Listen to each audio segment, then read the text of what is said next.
Sa pagkakatanda ko, pula ang kulay ng tarangkahan. Sa labas, sa loob naman ay berde. Walang kupas. Ang hugis ng durungawan na kabisado ko ang bawat hulma.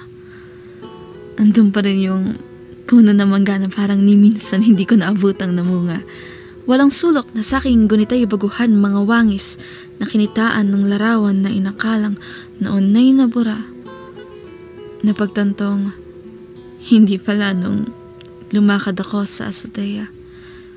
Uyad na umusad ang sandaling pinakawalan habang naghihintay na mabuo ang mga peraso ng larong minsang pinaghiwa-hiwalay ng orasan tayutay sa paghahambing ng kahapon at ngayon sutil sa pagpigil sa samot-saring kwentong itinago ko sa garapon. Maganda si Kalimbahin. Noon pa man, singlambot ng tuping kumot ang kanyang mga tingin samantalang aking kinagigiliwan kung paano ang kinin ni Kahel ang ingay sa kwarto kahit tila sigawan sa tore ng babel ang naririnig ko. Sa palitan ng pagbigkas ng karangalan, hinangaan si luluntian.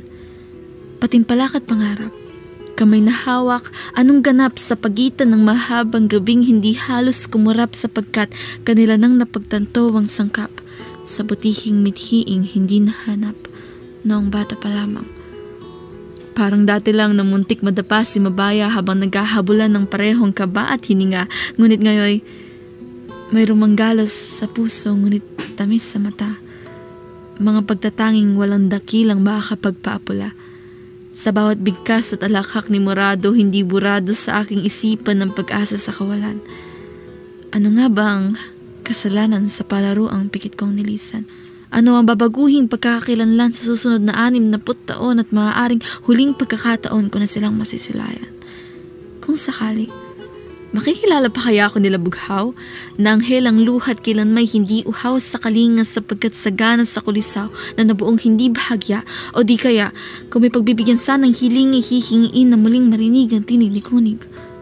Mangyaring 1 pulgada lang ang layo sa kahit daplis ng kanyang matamis na bukisngis. Ngunit sa bawat pagpansin, kulay ng bagay pagkatapos sunugin kailanman ay hindi ko nanaising ayusin ang kinalalagyan ngayon ni Dagtum. Na tinuturin nilang pagkakamali ngunit sa akin ay hindi dahil tanging makabulong aral at sipi lang sa kanyang buhay ang aking nakikita. At sa mga agam-agam ni Malamaya na tinuturin kong biyaya sapagkat siya'y likas na nakatadhanang maging malaya. Tignan mo nga naman, hilahod ng iboy hilamos sa muka, bagong umagang dala ng dalita. Sino may karapatang sabihing mas masigasig ang lila kumpara sa dilaw na maputla o kung masyadong mainit ang pula o kung tila sa asul ay walang katiting na bahid ng saya? Kung bakit madilim ang itim? Kung paanong ang taong may hilig sa puti ay isang nakapikit na gising? Kung sa 1,000 butil, alam ko lang ay alikabok ng hilahil. Sino ako upang malaman kung saan titigil? Sa nakatitig ang hamak na puraw na kung ihahambing sa kanila ay ito ang walang kulay.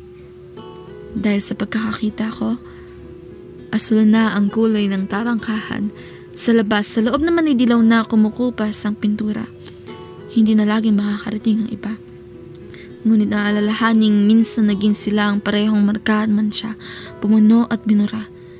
Sa salaysay na walang pahina at sa tulang pinamagatang puraw.